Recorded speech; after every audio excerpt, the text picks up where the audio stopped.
Hey everyone, मैं हूं गौरव मिश्रा और आप सभी का स्वागत करता हूं मैग्नेट ब्रेन्स के एक बिल्कुल ही नए सेशन के अंदर। और आज के सेशन में हम क्लास 11th की मैथ्स को और आगे बढ़ाने वाले हैं और इस पर्टिकुलर वीडियो के अंदर हम क्लास 11th के मैथ्स के चैप्टर नंबर 3 यानी कि ट्रिग्नोमेट्रिक फंक्शंस के बारे में और ज्यादा पढ़ेंगे। और इस वीडियो का जो टारगेट है वो होने वाला है value of trigonometric function at sum और डिफरेंस ऑफ एंगल्स, लेकिन है ये पार्ट 2। अगर आपको याद होगा तो मैंने वैल्यू ऑफ ट्रिग्नोमेट्रिक फंक्शंस आपको पढ़ा दिए थे। मैंने आपको sine a plus B, a minus B इनके फॉर्मूले बता दिए थे। अब उन फॉर्मूले से रिलेटेड क्वेश्चंस भी हमने करे थे, काफी अच्छे क्वेश्चंस करे थे। और इस वीडियो के अंदर हम उसी कॉन्सेप्ट को थोड़ा सा एक लेवल और ऊपर ले जाएंगे। यहां पे जो कौन सा टाइप देखने वाले हैं वो जरा अपन देख लेते हैं। तो इस वीडियो के अंदर जो टाइप हम देखेंगे वो है आपका टाइप 2। उस वीडियो में हमने टाइप 1 देखा था। टाइप 2 फोकस करता है on finding the values of trigonometric function eight multiples of pi by 2, यानी कि जो पाई बाय 12 जो होते हैं ना, उसके मल्टीपल वाले जो एंगल होते हैं उनके वैल्यूज हम यहां पे इस वीडियो में फाइंड करना सीखेंगे। क्वेश्चन अच्छे होंगे, बहुत ज्यादा टफ क्वेश्चन इस टॉपिक से कभी नहीं आते हैं। सिंपल क्वेश्चंस रहते हैं, पर हां लॉजिक लगाना एक बार आ जाता है, फिर तो अगर टफ क्वेश्चन भी आया तो आप आसानी से सॉल्व कर पाओगे। बाकी अगर अभी तक आपने क्लास 11th के मैथ्स के वीडियोस मैग्नेट ब्रेन्स पे देखना चालू नहीं किए हैं तो इसी वीडियो के डिस्क्रिप्शन बॉक्स में आपको क्लास 11th के मैथ्स की प्लेलिस्ट के लिंक मिलेगी। आप उस पर क्लिक करना, आपके सामने क्लास 11th की मैथ्स की प्लेलिस्ट खुल जाएगी। जो वीडियो नहीं देखी है उसको देख लेना, अंडरस्टैंडिंग भी बढ़िया हो जाएगी और कॉन्सेप्ट भी बहुत अच्छे से क्लियर हो जाएगा। बाकी आप जानते हुए ये बात कि मैग्नेट ब्रेन्स वो प्लेटफॉर्म है जहां पे एजुकेशन कंप्लीटली फ्री है, यानी कि यहां पे आपको 2 चैप्टर्स पढ़ने के बाद बाकी चैप्टर्स पढ़ने के लिए कोई भी पेमेंट देने की जरूरत नहीं है। तो चलिए स्टार्ट करते हैं सेशन को और सीखते हैं कि आज के वीडियो में हम करने क्या वाले हैं। अब देखो, पिछले वीडियोस में मैंने फॉर्मूले बता दिए थे, यानी कि इस वीडियो में मैं फॉर्मूले वापस से नहीं बताऊंगा, क्वेश्चन में एप्लीकेशन के समय ही मैं आपको फॉर्मूले बताऊंगा। तो अब पिछला वीडियो देखना बहुत जरूरी है क्योंकि वहां पे हमने बहुत अच्छे अच्छे फॉर्मूले डिस्कस किए हैं। चलो तो डायरेक्ट अपन सवाल से स्टार्ट करते हैं। तो क्वेश्चन है find the values of the following. तो एक क्वेश्चन के अंदर मल्टीपल पार्ट्स है, अपन पहले पार्ट में देखते हैं। तो हमें फाइंड करना है साइन 5 पाई बाय 12। अब देखने से तो हमें लगता है कि यार अंदर वाला एंगल 5 पाई बाय 12 हमने तो कभी देखा ही नहीं, तो यार इसकी वैल्यू कैसे फाइंड कर दे। और हमें तो वैल्यू आती है 0 से लेकर 90 तक, या फिर अलग अलग क्वाड्रेंट में होती है तो सर ने अलाइड एंगल सिखाए थे, हम उससे वैल्यू निकाल लें। पर यहां से तो हमें अलाइड एंगल का भी कुछ लग नहीं रहा, pi minus theta, pi plus theta. तो अब करे क्या। तो ऐसे क्वेश्चन में आप डायरेक्ट सोल्यूशन देखेंगे अपने किताब में, पर मेरा अंदाज थोड़ा सा अलग है, तो जरा उस अंदाज को मैं आपको सिखाता हूं। सुनिए, तो भाई आपको क्या फाइंड करना है। तो आपको फाइंड करना है, यहां पे देखो मैं लिख देता हूं, आपको फाइंड करना है साइन 5 पाई बाय 12, यही फाइंड करना है ना। मेरा सजेशन ये रहता है कि जो एंगल है अंदर, अभी रेडियन में है ना, आप डिग्री में कन्वर्ट करो। डिग्री में कन्वर्ट करोगे तो आप इसको जान पाओगे, पहचान पाओगे, वरना ऐसे तो ना जान पा रहे हो ना पहचान पा रहे हो। चलो तो रेडियन से डिग्री में कन्वर्ट करना आता है, मैं सिखा देता हूं। अगर 5 पाई बाय 12 को आप डिग्री में कन्वर्ट करना चाहते हैं, मैंने बहुत तरीके बताए थे, जिसमें सबसे सिंपल तरीका यह बताया था कि आप यहां पे 180 डिग्री अपॉन पाई से कर दीजिए मल्टीप्लाई। किससे? 180 डिग्री अपॉन पाई से कर दीजिए मल्टीप्लाई। तो यहां पे आप देखोगे तो पाई और पाई क्या हो जाएगा, कैंसिल हो जाएगा। 180 को 12 से डिवाइड कर दो, 12 1 12, आई थिंक कितने जा होगा ये, 12 1 12 60, 15 जा होगा, और 15 5 जा करोगे तो आपको 75 डिग्री मिल जाएगा। तो आपने देखा जो एंगल रेडियन में समझ नहीं आ रहा था, वो आने के बाद कुछ तो समझ आया, 75, कुछ तो फेमिलियरिटी लगी। तो हमने बोला कि अच्छा हमें बेसिकली साइन 75 डिग्री फाइंड करना है। पर यहां पे और चैलेंज आ गया, एक बड़ा चैलेंज आ गया कि साइन 75 हमने तो 0 सीखा, 30 सीखा, 45 सीखा, 60 सीखा, 90 सीखा, अरे भाई 120 भी सीख लिया अलाइड एंगल की मदद से, लेकिन 75 तो कभी सीखा नहीं। अब क्या करें? अब यहां पे आता है कि आप इसको कुछ ऐसे एंगल में तोड़े और कुछ ऐसे फॉर्मूले लगाएं कि आप इसका आंसर निकाल पाएं। तो सर ऐसा कैसे करें, जरा आप समझाओ। तो चलो जरा जरा मैं उसको आपको समझाता हूं। तो देखिएगा, हम बोलेंगे क्या है अंदर, अंदर है हमारे पास साइन के अंदर क्या है 75 डिग्री।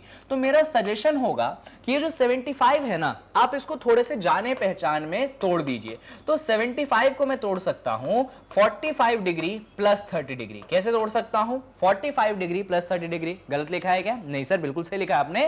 45 प्लस 30 होता है 75। लेकिन सर इससे आंसर कहां आया? अरे आएगा, सब्र रखो। मैं कहता हूं कि ये जो 45 है, कौन? ये जो 45 डिग्री है, आप इसको कंसीडर कर लीजिए ए। क्या कंसीडर कर लीजिए? ए। और मैं कहता हूं कि ये जो 30 डिग्री है, आप इसको कंसीडर कर लीजिए बी। क्या कंसीडर कर लीजिए? आप इसको कंसीडर कर लीजिए बी। यानी कि ये जो चीज है, मालूम है क्या बन गया? ये बन गया साइन के अंदर a प्लस बी। क्या बन गया साइन के अंदर? a plus B. समझे क्या खेल हुआ भाई? 45 को कंसीडर कर लिया a, 30 को कंसीडर कर लिया b, तो क्या बन गया? Sine a plus B. क्या मैंने साइन a प्लस बी का फॉर्मूला बताया? हाँ जी सर, आपने साइन a प्लस बी का फॉर्मूला बताया।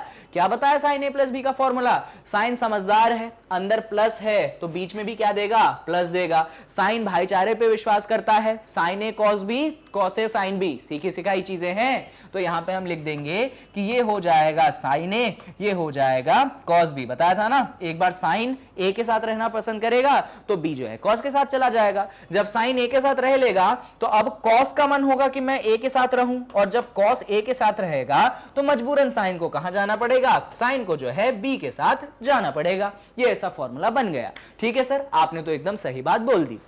अब मैं कहूंगा भाई अब तुम a की जगह 45, b की जगह 30 वापस से कर दो प्लेस। चलो करते हैं। तो यहां पे आपने क्या किया? a की जगह वापस से 45 प्लेस कर दिया, b की जगह वापस से 30 प्लेस कर दिया। यहां पे भी आपने यही काम कर दिया। तो यहां पे बन गया साइन 45, यहां पे बन गया cos 30, और यहां पे क्या बन गया? यहां पे बन गया cos 45, और यहां पे फाइनली बन गया साइन 30 डिग्री। बस अब इनकी वैल्यूज तो मालूम है ना, तो कर दो प्लेस भाई। तो इधर LHS में क्या हो गया?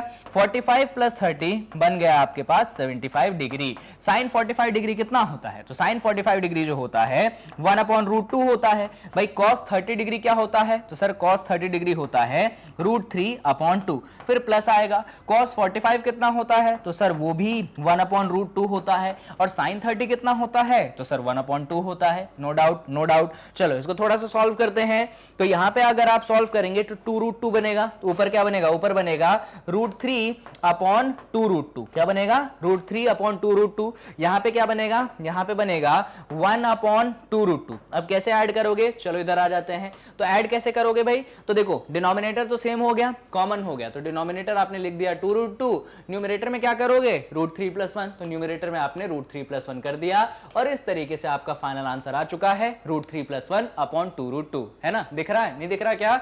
चलो यहां पे वापस से लिख देता हूं, आंसर आ चुका है √3+1/2√2। इतनी मेहनत बस आपको करनी थी और आपका आंसर आपके सामने है। चलिए ले लीजिए स्क्रीनशॉट।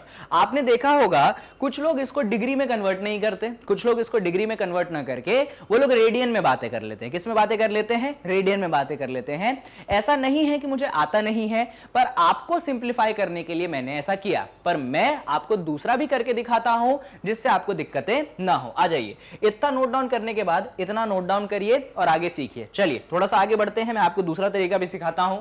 तो हमने यहां से स्टार्ट करना है। कहां से? हमें मालूम है अंदर कितना है? अंदर 75 है। एकदम ध्यान से देखना। हम कहेंगे, अब देखो यहां तक तो डिग्री में करना पड़ेगा, अगर आपको समझना है ना, थोड़ा सा तो डिग्री में उतरना पड़ेगा। तो 75 को आप लिख दीजिए 45 प्लस 30, कोई परेशानी नहीं, ठीक है। और अब जो है इसको वापस से रेडियन में कन्वर्ट कर लो। तो मैंने आपको सिखाया था कि 45 डिग्री क्या होता है? सर π/4 होता है। मैंने डायरेक्ट आपको वैल्यू सिखाई थी। और 30 डिग्री क्या होता है? तो सर π/6 होता है। सिखाया था? हाँ जी सर सिखाया था। यानी कि यहां पे साइन बाहर रहेगा। 45 डिग्री की जगह क्या डाल दोगे? आप यहां पे π/4 डाल दोगे। 30 डिग्री की जगह क्या डाल दोगे? यहां पे आप π/6 डाल दोगे। ये कुछ ऐसा आपके पास बन जाएगा। अब क्या करो? लो भाई, अब यहां पे π/4 को क्या कंसीडर कर लो? आप a कंसीडर कर लो। यहां पे π/6 को क्या कंसीडर कर लो? आप b कंसीडर कर लो। क्या बन गया? ये बन गया साइन a प्लस b। अब इसको सॉल्व करो तो क्या लिखोगे? आप इसको लिखोगे साइन a cos b। क्या लिखोगे? Sine a cos cos B plus cos A sine B, basic formula. और फिर क्या करना, फिर आप वैल्यूज को रख देना, ए की जगह पाई बाय 4, बी की जगह पाई बाय 6, और कॉस में भी ए की जगह पाई बाय 4, बी की जगह पाई बाय 6, है ना, सब चीज रख देना, उसको सॉल्व करना, आंसर सेम टू सेम आएगा। तो मुझे आता है, पर आपको जो भी मेथड सूटेबल लगे, जो भी मेथड इजी लगे, आप वो कर लीजिए। चलिए, तो हमने पहला क्वेश्चन जो है बड़े ही आसान तरीके से निपटा दिया है, और अब हम बढ़ सकते हैं अगले सवाल पे, इसी सवाल के सेकंड पार्ट पे। तो अगला पार्ट जो है ना, अरे ये नहीं हटाया क्या, रुको इसको भी हटाते हैं। अगला पार्ट है cos 5 पाई बाय 12। पिछला पार्ट क्या था, पिछला पार्ट था sin 5 पाई बाय 12, और अभी है cos 5 पाई बाय 12। दिमाग वैसे ही लगाएंगे, आ जाओ जरा, क्या बोलेंगे, हम बोलेंगे अच्छा आपको cos 5 पाई बाय 12 चाहिए, तो जो समझदार इंसान होगा तो फटाफट आंसर करेगा, वो क्या बोलेगा, ओके 5 पाई बाय 12 कितना होता है, तो 5 पाई बाय 12 जो होता है सर ने आज ही निकाल के दिखाया था कि 75 डिग्री होता है। फटाफट बातें करेंगे, तो यहां पे बेसिकली cos 75 हो जाएगा। cos 75 का मतलब होता है कि अंदर होगा 45 और प्लस में क्या आ जाएगा, 30 आ जाएगा। और फिर सर ने ही सिखाया था कि 45 डिग्री का मतलब A होता है और 30 डिग्री का मतलब B होता है, यानी कि ये जो चीज बनी है ये क्या हो जाएगी, ये cos A प्लस B हो जाएगी। और सर ने हमें cos A प्लस B का फॉर्मूला सिखाया था कि cos महाबेवकूफ फंक्शन होता है, अंदर अगर प्लस है तो यहां पे बीचों बीच क्या आएगा, माइनस आएगा, जब अंदर प्लस तो बीचों बीच माइनस। cos भेदभाव वाला फंक्शन होता है भैया, वो cos A बनाता है, cos B बनाता है, माइनस साइन तो आता है, और cos A cos B साथ में रहेंगे, फिर कौन आता है, फिर भाई sin A sin B जो है यहां पे आ जाता है। तो यहां पे अपन रख देंगे, और उसके बाद A और B की वैल्यूज हम यहां पे सब्स्टिट्यूट कर देंगे। तो cos के अंदर ये बना 45, ये बना आपके पास 30 डिग्री। यहां पे जरा बातें कर लीजिए, यहां पे भी A की जगह आप क्या डालेंगे, 45, तो ये क्या होगा, ये होगा cos 45, और B की जगह क्या डालेंगे, 30, यानी ये क्या होगा cos 30, माइनस साइन लगा दिया, A की जगह वापस से क्या डालेंगे 45, यानी कि ये हो गया sin 45, और B की जगह क्या डालेंगे 30, तो ये क्या हो गया है sin 30 डिग्री। वैल्यूज मालूम है, cos 45 कितना होता है, तो cos 45 जो होता है 1/√2 होता है। भाई cos 30 डिग्री कितना होता है, तो सर √3/2 होता है, जितना मुझे याद है, सही याद है सर आपको। sin 45 कितना होता है, तो sin 45 जो है 1/√2 होता है, और sin 30 कितना होता है, तो sin 30 जो होता है आई थिंक 1/2 होता है, जितना मुझे याद है। मैंने सही वैल्यूज लिखी हैं, गलत नहीं किया है। इसके आगे बढ़ते हैं जरा, तो इसको जब सॉल्व करोगे तो ये मिलेगा √3/2√2, है ना, और इसको सॉल्व करोगे तो क्या मिलेगा 1/2√2। बात खत्म, डिनोमिनेटर सेम हो गया, तो डिनोमिनेटर 2√2 कर दीजिए, न्यूमरेटर माइनस कर दीजिए, यानी कि √3 - 1 कर दीजिए, और फाइनल आंसर आ चुका है √3 - 1/2√3। लो भाई, इतना आसान सवाल था। तो ऐसे सवाल कॉम्प्लिकेटेड नहीं होते हैं अगर आप अपना दिमाग का इस्तेमाल करते हैं, तो अगर नहीं करेंगे दिमाग का इस्तेमाल फिर तो भैया कॉम्प्लिकेशन ही कॉम्प्लिकेशन है। तो यहां पे cos 5/12 फाइंड किया, और यहां पे क्या फाइंड किया था हमने यहां पे sin 75 या कह लो sin 5/12 भी फाइंड किया था। तो दोनों ही पार्ट मैंने आपके लिए अच्छे से करके दे दिए हैं, कहीं पे कोई कंफ्यूजन ना हो तो बड़ी अच्छी बात है। एक बार देख लेते हैं सब सही है कि नहीं। हाँ भाई सब सही है, कहीं पे कोई परेशानी नहीं है, जबरदस्त। तो चलो अभी दूसरा पार्ट भी हो गया, पहले दोनों पार्ट हो चुके हैं, तो अब बात कर लेते हैं अपन किसकी, अब बात कर लेते हैं अपन थर्ड वाले पार्ट की, sin π/12। अब यहां पे आप बोलोगे सर पहला दूसरा पार्ट तो तब भी आपने समझा दिया, अब ये क्या बात कर दिया आपने π/12, इधर तो हमें थोड़ा सा भी समझ नहीं आ रहा। तो देखो वापस से भाई रेडियन का एंगल है, किस में कन्वर्ट करेंगे, डिग्री में। तो क्या है एंगल, एंगल है sin π/12, तो एंगल है sin π/12, ठीक है भाई। तो पहले डिग्री में कन्वर्ट कर लो, तो π/12 को अगर रेडियन से डिग्री में कन्वर्ट करना चाहते हैं आप, तो आप मल्टीप्लाई कर दीजिए 180 डिग्री अपॉन पाई से। आपने पाई और पाई को क्या कर दिया, कैंसिल कर दिया। 180 को जब आप 12 से डिवाइड करेंगे आपको कितना मिलेगा, आपको 15 डिग्रीज मिलेगा। तो यहां पे बेसिकली क्या हो गया, यहां पे बेसिकली sin 15 डिग्रीज हो गया, यानी कि आपको sin 15 डिग्रीज की वैल्यू निकालनी है। अब बात आती है कि sin 15 डिग्री की वैल्यू निकालोगे कैसे, तो sin 15 डिग्री की वैल्यूज बहुत आसानी से निकल जाएगी, बस यहाँ पे आप मेरे साथ देखते रहिए। तो ये जो 15 है इसको दो जाने पहचाने एंगल में लिखो, तो मैंने सोचा क्यों ना मैं इसको 45 डिग्री माइनस 30 डिग्री लिख दूं। भाई 45 में से 30 घटाओगे 15 मिलेगा। अब ये जो 45 डिग्री है आप इसको ए कंसिडर कर लीजिए और ये जो 30 डिग्री है आप इसको बी कंसिडर कर लीजिए। तो बेसिकली ये बन चुका है साइन ए माइनस बी। तो साइन ए माइनस बी जो है आपको कितना मिलेगा, साइन ए माइनस बी आपको मिलेगा, ये मिलेगा साइन ए, फिर आपको मिलेगा कॉस बी। ठीक है, अब साइन ए माइनस बी का फॉर्मूला मालूम होना चाहिए, याद दिलाओ क्या, बीच में माइनस है तो यहां पे क्या मिलेगा माइनस, साइन क्या होता है समझदार, तो साइन कॉस, कॉस साइन, तो साइन ए कॉस बी, फिर कॉस ए साइन बी। तो ये फॉर्मूले जो है आपको याद रखने ही पड़ेंगे। चलो भाई, ए की जगह 45, बी की जगह 30, ए की जगह कितना 45 और बी की जगह कितना 30, तो ये 45 माइनस 30 डिग्री हो चुका है। यहां पे क्या, यहां पे भी आप ए की जगह डाल देंगे 45 और बी की जगह कितना डाल देंगे 30, तो sine 45 cos 30 minus cos 45 sine 30। चलो बढ़िया, अब इसको सॉल्व कर लें क्या, ठीक है सर कर लीजिए सॉल्व, कहीं गड़बड़ तो नहीं है, नहीं सब सही है। तो ये साइन 45 माइनस 30 कितना होता है, तो 45 माइनस 30 जो है आपको यहाँ पे 15 डिग्रीज मिल जाएगा। साइन 45 की वैल्यू होगी 1/√2, कॉस 30 डिग्री की वैल्यू होगी √3/2। ठीक है भाई, और कॉस 45 डिग्री की वैल्यू होगी 1/√2, अरे गलत कर दिया 1/√2, और साइन 30 डिग्री की वैल्यू होगी 1/2। चलो भाई इसको सॉल्व कर लेते हैं। तो यहां पे आपको मिलेगा √3 और यहां पे आपको मिलेगा 2√2, यहां पे माइनस साइन आएगा, यहां पे ऊपर मिलेगा 1, नीचे मिलेगा 2√2। तो इस पूरी चीज को जो है आप ऊपर लेके आ जाइए। तो डिनोमिनेटर जो है कॉमन है, तो डिनोमिनेटर आपने 2√2 लिखा। न्यूमरेटर के बारे में √3 - 1, न्यूमरेटर के बारे में क्या √3 - 1, और ये आपके पास फाइनल आंसर जो है यहां पे बन चुका है। ऐसा नहीं है कि साइन 15 को निकालने का सिर्फ यही तरीका है, साइन 15 को निकालने के और भी तरीके हैं। इनफैक्ट एक बहुत फेमस तरीका है, वो भी मैं बता देता हूं, पहले तो इसका स्क्रीनशॉट ले लो कि मैंने कैसे किया। अब दूसरा फेमस तरीका सीख लो भाई। अगर यहां पे आप साइन 15 को निकालना चाहते हैं, साइन 15 है ना, एक बार चेक करने दो, हाँ साइन 15 है। अगर यहां पे साइन 15 डिग्री या कह लो साइन π/12 को आप निकालना चाहते हो, तो आप इसको पता है कैसे लिख दोगे, आप इसको ऐसा लिख दोगे कि भाई 15 है तो 15 क्या होता है, ये होता है 45 डिग्री माइनस 30 डिग्री, और 45 क्या होता है, तो 45 जो है हो जाएगा आपके पास π/4 और 30 जो है कितना हो जाएगा π/6। तो आप इस तरीके से भी सॉल्व कर सकते हैं। कैसे, तो यहां पे आपका π/4 क्या हो जाएगा, ये a हो जाएगा, यहां पे π/6 क्या हो जाएगा, ये b हो जाएगा। तो बस इसको a इसको b ले लो, तो ये क्या कन्वर्ट हो गया, ये कन्वर्ट हो गया साइन a माइनस b में। अब साइन a माइनस b का फॉर्मूला नहीं मालूम क्या, अरे सर बिल्कुल मालूम है, तो बस लगा देना ना, a की वैल्यू π/4, b की वैल्यू π/6, सॉल्व करना, आंसर आएगा। सर इसके अलावा भी कोई तरीका हो सकता है क्या, तो हाँ एक और तरीका हो सकता है। अब वो बड़ा इंटरेस्टिंग तरीका है, वो सीख लो। ऑल्दो जो तरीका अभी मैं सिखाने वाला हूं या आप क्लास 10वीं में सीख के आए हैं, तरीका सीखिए। आपको क्या चाहिए, आपको साइन 15 डिग्री चाहिए, तो आप साइन 15 डिग्री को लिखोगे साइन 90 माइनस 75। क्या लिखोगे आप, साइन 90 माइनस 75। अब देखो 90 में से 75 घटाओगे भाई 15 तो मिलेगा। अब 90 माइनस 75 का मतलब मालूम है complementary angle, sine 90 minus theta क्या बन गया, ये बन गया साइन 90 माइनस थीटा। एकदम ध्यान से देखना, साइन 90 माइनस थीटा।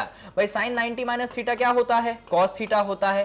थीटा कितना है, थीटा कितना है 75 है, तो बेसिकली क्या बन गया, कॉस 75 हो गया। याद है पहला क्वेश्चन, पहले क्वेश्चन में अपन ने क्या फाइंड किया था, कॉस 75 फाइंड किया था, तो बस उसकी वैल्यू फर्स्ट पार्ट से लिख देना तो भी आंसर आ गया। तो एक ही क्वेश्चन को करने के मल्टीपल वेज हो सकते हैं, आपको जो वे अच्छा लगे वो करिए। हाँ यहां पे ये वे, ये वाला वे जो सबसे पहला वाला, मतलब ऐसे करके ब्रेक ब्रेक करके और फिर ऐसे करके, ये करना इसलिए जरूरी है क्योंकि ये आना चाहिए। भाई जरूरी तो नहीं है हर क्वेश्चन में पहले वो साइन 75 निकलवाएंगे और फिर साइन 15 निकलवाएंगे, ऐसा तो नहीं है, वो डायरेक्ट साइन 15 का क्वेश्चन डाल दे। इसीलिए मेन प्राइमरी जो तरीका है वो ये है। उसके बाद फालतू की तरीके तो हो ही सकते हैं, फालतू नहीं है पर हाँ बाकी तरीके तो हो ही सकते हैं। ये रेडियन वाला तरीका है, आप इस तरीके के भी सॉल्यूशंस देख सकते हैं, आप इस तरीके से भी कर सकते हैं, दोनों में फुल मार्क्स मिलेंगे। अगर कभी कोई बोल दे एग्जाम में गलती से, ऐसा तो वैसे मैंने होता नहीं देखा है, पर फिर भी भी कभी कोई बोल दे कि हमको डिग्री विग्री में नहीं चाहिए, हमको चाहिए क्या, हमको चाहिए सब कुछ रेडियन में,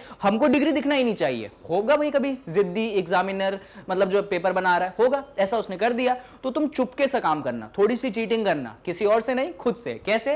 तो छुपके से कहीं पे रफ वर्क में हल्के से में कन्वर्ट कर लेना, ऐसे 45 - 30 वगैरह ले आना और फिर तुम उसको इसमें कन्वर्ट कर लेना, लो भाई, और उसको ऐसे गोद देना, मतलब छुपा देना, जिससे उसको पता ही नहीं चले कि तुम वहां पे यहां ऐसे पहुंचे।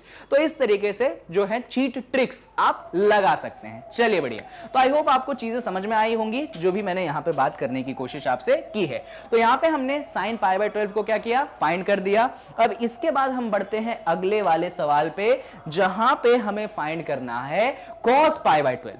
अब cos π/12 के लिए भी आपको वही काम करना है जो कि आपने sin π/12 के लिए किया। क्या किया आपने sin π/12 के लिए, वो सारी बातें ना अब cos के लिए करो। कैसे? तो देखो भाई, पहले तो π/12 को डिग्री में कन्वर्ट करोगे, कितना मिलेगा, 15 डिग्री मिलेगा। हाँ जी सर 15 तो मिलेगा, यानी कि cos के अंदर क्या हो गया, cos के अंदर भी क्या हो गया, 15 हो गया।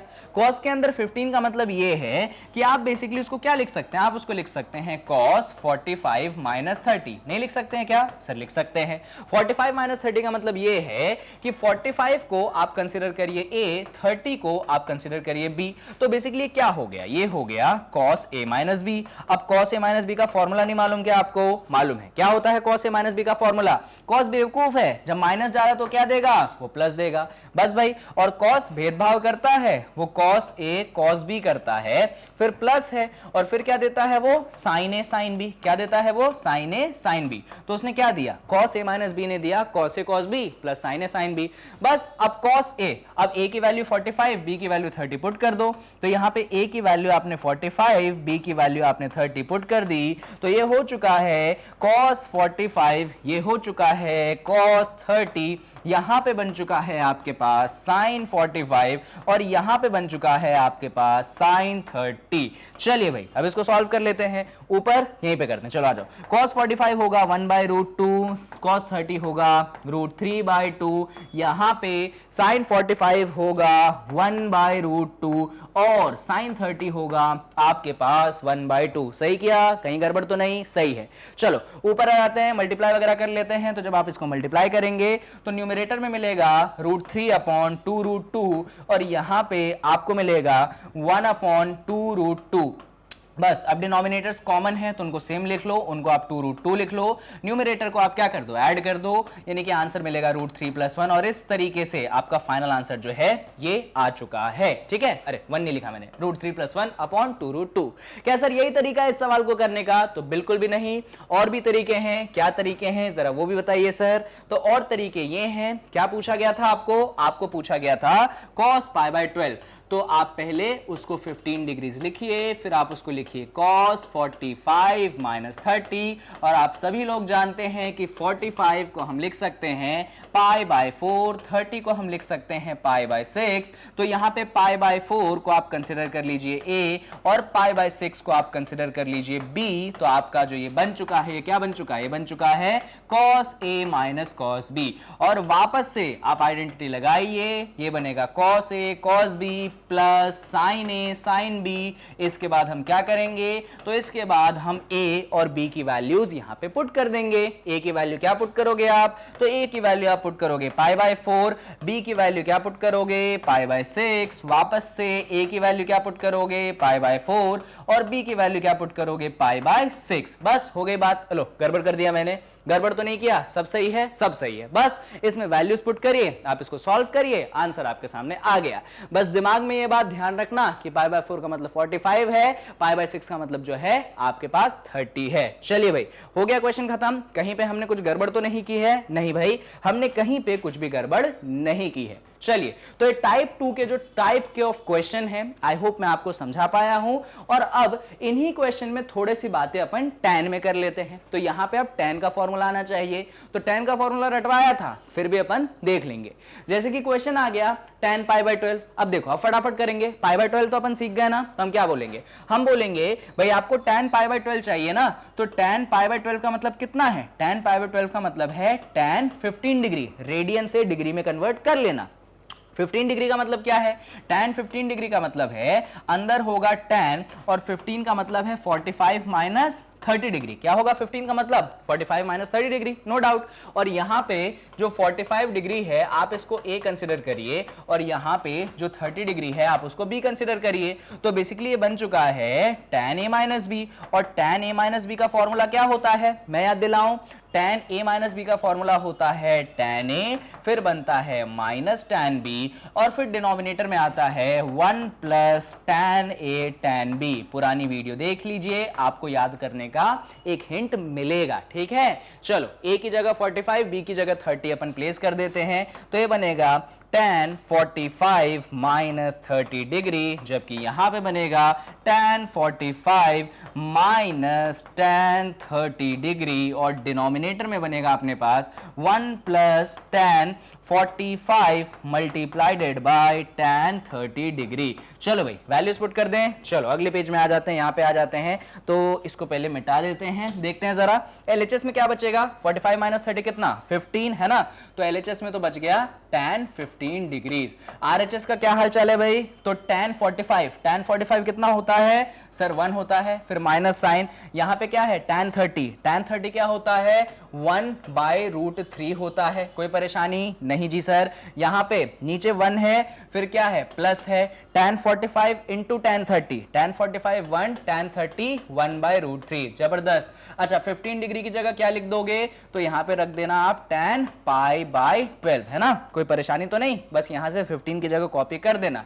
इधर सॉल्व कर लो भाई, इधर 1 को 1/1 लिख दो, और एलसीएम वेलसीएम लोगे तो क्या बनेगा रूट 3 माइनस 1/√3। अब एलसीएम लेना मैं नहीं सिखाऊंगा, और इधर भी एलसीएम वेलसीएम लोगे तो क्या बनेगा रूट 3 प्लस 1/√3। अब आप जानते हैं ना ये वाला रूट 3 इस वाले रूट 3 को क्या करता है सर, कैंसिल करता है, तो कर दिया उसने कैंसिल। न्यूमरेटर क्या बचा रूट 3 माइनस 1, डिनोमिनेटर क्या बचा रूट 3 प्लस 1, तो आंसर क्या आया, आंसर तो सर हमारे पास ये आ चुका है root 3 minus 1 upon root 3 plus 1। तो हमने tan पाई बाय 12 की वैल्यू जो है आपके सामने निकाल दी है, root 3 minus 1 upon root 3 plus 1। तो बस इतना ही करना था इस क्वेश्चन में, आगे आंसर। इतने स्टेप्स आप फॉलो कर पा रहे हैं तो आपको पूरे नंबर मिल जाएंगे। तो बड़े ही सिंपल टाइप के क्वेश्चंस लिए हैं अपन ने वीडियो में, पर कॉन्सेप्चुअल क्लैरिटी के लिए बहुत ज्यादा जरूरी है, क्योंकि इस टाइप के क्वेश्चंस ना एग्जाम में 110% आपको मिलेंगे ही मिलेंगे। चलिए, तो tan पाई बाय 12 के बाद अपन बढ़ते हैं tan 5 पाई बाय 12। लो अब मुश्किल कर दिया मैंने आपको, दिक्कत तो नहीं, दिक्कत है क्या, चलो आते हैं सॉल्व करते हैं। तो पहले तो आपको डिग्री में कन्वर्ट करना आना चाहिए भाई। 5 पाई बाय 12 का मतलब क्या है, अभी निकाला था, भूल तो नहीं गए सर जी, 75 होता है, निकाल के दिखाया था मैंने। तो बेसिकली ये क्या हो गया, ये हो गया आपके पास tan 75, जाना पहचाना में कन्वर्ट करो तो भाई 75 की जगह यहां पे लिख देना 45 प्लस 30। क्या लिख देना 45 प्लस 30। 45 डिग्री को क्या कंसिडर कर लीजिए, आप ए कंसिडर कर लीजिए, 30 डिग्री को क्या कंसिडर कर लीजिए, आप बी कंसिडर कर लीजिए। तो क्वेश्चन कन्वर्ट हो चुका है tan a प्लस बी में। फॉर्मूला क्या बनता है tan a प्लस बी का, तो सर वो बनता है tan a, फिर बनता है सर tan b, और फिर बनता है अपॉन में 1 minus tan a tan b। यही बनता है ना फॉर्मूला, हाँ सर यही बनता है, कहीं गड़बड़ तो नहीं कर दी है, नहीं नहीं सब कुछ सही किया है। एक बार पिछले क्वेश्चन का चेक कर लेते हैं, सही था पिछला क्वेश्चन तो अपना सही था, कोई इशू नहीं। चलो इधर आ जाओ, तो ये कुछ ऐसा बनता है सर, a और b की वैल्यूज गिवन है तो भाई पुट कर दो। तो a की वैल्यू आपने पुट कर दी यहाँ पे 45, b की वैल्यू आपने यहाँ पे पुट कर दी 30, यहाँ पे भी हर जगह प्लेस कर दीजिए। तो ये हो जाएगा tan 45, ये हो जाएगा आपके पास tan 30, डिनोमिनेटर की आप बात करेंगे तो 1 माइनस tan 45 मल्टीप्लाइडेड बाय tan कितना tan 30। कोई परेशानी तो नहीं, नहीं सर। चलो वैल्यूज रख दें, आ जाओ ये रखते हैं। तो LHS में बन चुका है कितना, LHS में बन चुका है 45 प्लस 30 आपके पास 75 डिग्री। RHS में क्या है tan 45 1, tan 30 डिग्री कितना 1 अपॉन रूट 3। चलो भाई डिनोमिनेटर की बात करें तो 1 माइनस tan 45 कितना 1, tan 30 डिग्री कितना 1 बाय रूट 3। चलो थोड़ा सा और सॉल्व कर लेते हैं। अच्छा 75 कितना है भाई 5 पाई बाय 12 है, तो उधर तो परेशानी नहीं, नहीं सर, तो ये आपने लिख दिया tan 5 पाई बाय 12। ठीक है, इधर आ जाओ, तो इधर ऊपर एलसीएम एलसीएम ले लो, क्या बनेगा रूट 3 प्लस 1 बनेगा, दिक्कत तो नहीं, नहीं सर। इधर भी एलसीएम वगैरह ले लीजिए तो क्या बनेगा, अरे सर आराम से करो, आप इतने स्टेप स्किप मत करो सर, हमें टेंशन हो जाती है। तो ऊपर बनेगा root 3 plus 1 upon upon root three. अब तो नहीं हुई टेंशन, चलो डिनोमिनेटर में आ जाओ, एलसीएम वगैरह ले लो, क्या बनेगा root three minus one upon root three. क्या लिया है मैंने डिनोमिनेटर में, एलसीएम लिया है, रूट थ्री ऊपर गया, वन से मल्टीप्लाई हुआ, वन वन जा वन। अब ये सब मत पूछो यार, 11वीं के बच्चों इतना आना चाहिए।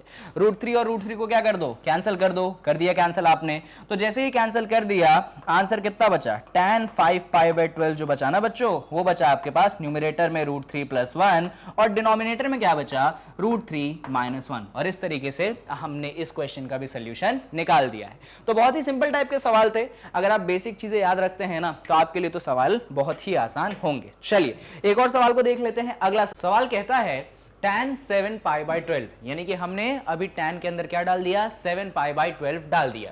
चलो जरा देखिए कैसे सॉल्व करेंगे इसको। तो कायदे से अगर आप देखोगे तो tan के अंदर एंगल क्या है, तो भैया tan के अंदर एंगल है 7π/12। एक तरीका तो ये होता है कि आप इस एंगल को किस में कन्वर्ट कर लिए, अभी तो रेडियन में है तो आप इसको डिग्री में कन्वर्ट कर लो। एक तरीका तो है कि आप उसके थ्रू सॉल्व कर दोगे।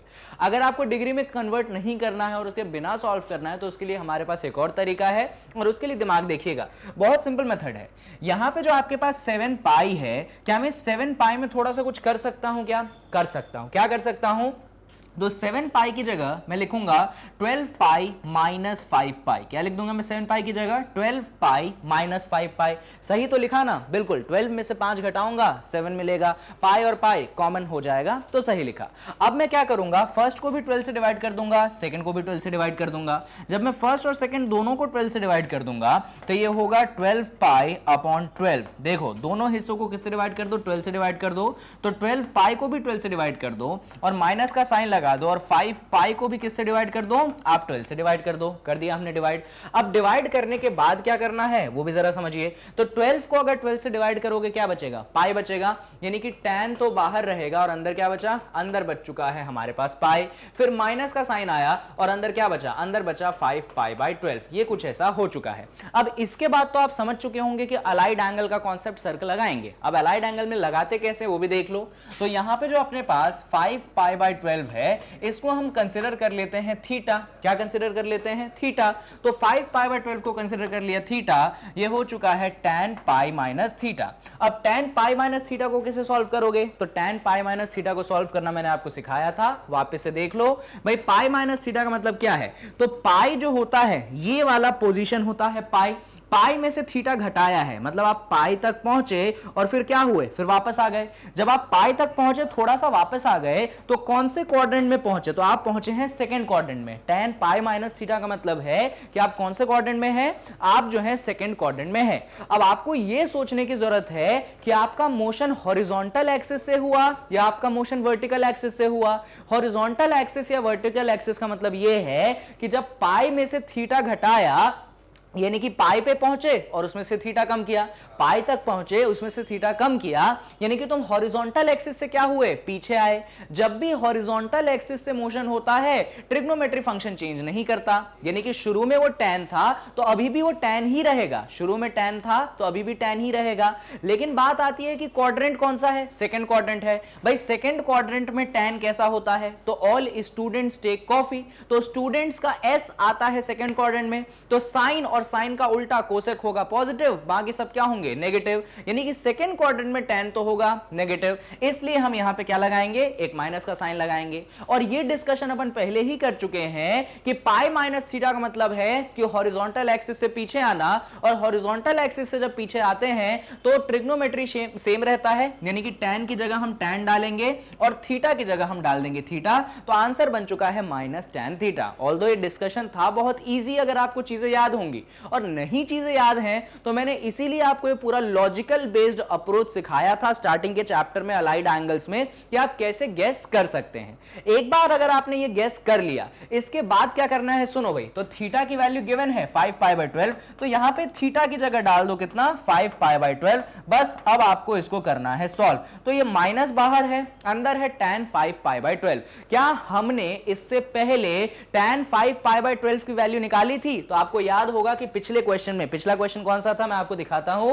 ये क्वेश्चन तो 7π/12 था, इसका जो पिछला क्वेश्चन था tan 5π/12 वाला क्वेश्चन था, और इसकी वैल्यू जो है हमने निकाली थी। क्या निकाली थी वैल्यू, वो भी देख लेते हैं। तो tan 5π/12 की वैल्यू थी हमारे पास √3 + 1 अपॉन √3 - 1 ये वैल्यू थी। अभी हमारे पास tan 5π/12 नहीं है, तो कौन है अभी हमारे पास? अभी हमारे पास है, बाहर लगा है एक माइनस का साइन और अंदर tan 5π/12 है। तो भाई देखो, अंदर वाली जो चीज है उसकी वैल्यू तो हमें मालूम है, तो उसकी वैल्यू हम रख देंगे। माइनस बाहर लगे रहने देंगे, तो माइनस हम बाहर लगे रहने देंगे और अंदर क्या मिलेगा? √3 + 1 अपॉन √3 - 1। तो यहां पे लिख देंगे √3 + 1 अपॉन √3 - 1 और इस तरीके से हम क्वेश्चन सॉल्यूशन तक पहुंच चुके हैं। लेकिन यहां पे ऑल्दो हमने इस क्वेश्चन को सॉल्व किया, इस क्वेश्चन को सॉल्व करने के लिए हमें क्या दिमाग लगाना पड़ा? हमें दिमाग तो अलाइड एंगल्स का लगाना पड़ा और लास्ट में जो चीज हमने यूज की है उसको हमने पहले निकाला है। अब ऐसा तो होगा नहीं कि एग्जाम में हर बार क्वेश्चन ऐसा आएगा कि पार्ट 1 होगा, पार्ट 2 होगा, पार्ट 3 होगा, पार्ट 4 होगा और जो सेकंड वाला पार्ट है वो थर्ड वाले पार्ट में काम आएगा। ऐसा तो नहीं होगा। तो एग्जाम में क्वेश्चन ऐसा आएगा कि मान लो डायरेक्ट आ गया। भाई क्वेश्चन डायरेक्ट आ गया तब क्या करे वो भी सोचना पड़ेगा। ये प्रोसेस तो तब काम कर जाएगा जब आपको पिछला वाला पार्ट करना आता है सॉल्व। लेकिन अगर पिछला वाला पार्ट मतलब 5π/12, क्वेश्चन अपना ये था 7π/12, जब पिछला वाला पार्ट करना आता है फिर तो ये बन जाएगा। लेकिन अगर पिछला वाला पार्ट नहीं आता है या फिर पिछले वाले पार्ट का आंसर नहीं मालूम, फिर क्या करें? इसीलिए इस क्वेश्चन का हमारे पास दूसरा मेथड है और अभी इसका अपन दूसरा मेथड डिस्कस कर लेते हैं। तो देखिए इस क्वेश्चन में हम क्या करेंगे। तो इस क्वेश्चन में पहले तो मेरा सजेशन ये रहेगा कि जो 7π/12 रेडियन में है आप इसको डिग्रीज में कन्वर्ट कर ले। अब 7π/12 को आप डिग्रीज में कैसे कन्वर्ट करेंगे? तो आप ये जानते हैं कि अगर कोई एंगल रेडियन में होता है तो डिग्री में कन्वर्ट करने के लिए आप 180 डिग्री अपॉन पाई से मल्टीप्लाई करते हैं। यहां पे सबसे पहले ये वाला पाई इस वाले पाई को मार देगा।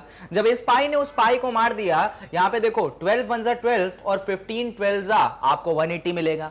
यानी कि बचता क्या है आपके पास? आपके पास ऊपर बचता है 7, यहां बचता है 15। तो आप बेसिकली 7 और 15 को करेंगे मल्टीप्लाई। जब आप 7 और 15 को मल्टीप्लाई करते हैं, 15 6 होता है 90, 15 7 होता है 105, यानी कि ये एंगल मिलेगा आपको 105 डिग्रीज में। तो एंगल ऑल्दो रेडियन में था पर हमने उसको डिग्री में कन्वर्ट किया और फाइनली हमने बना दिया tan के अंदर कितना? tan के अंदर हमने बना दिया है 105 डिग्रीज। ये हमने बना दिया है tan के अंदर। अब tan के अंदर 105 है। इस 105 के साथ हम क्या करें? तो हमें इस 105 को किसी ऐसे पार्ट में ब्रेक करना है, थोड़ा जाना पहचाना हो। अगर जाना पहचाना ना हो तो कुछ ऐसा करना है, मतलब अपने को दिमाग लगाना पड़ेगा जिससे हम बिना पिछले पार्ट्स को यूज किए इसको सॉल्व करें।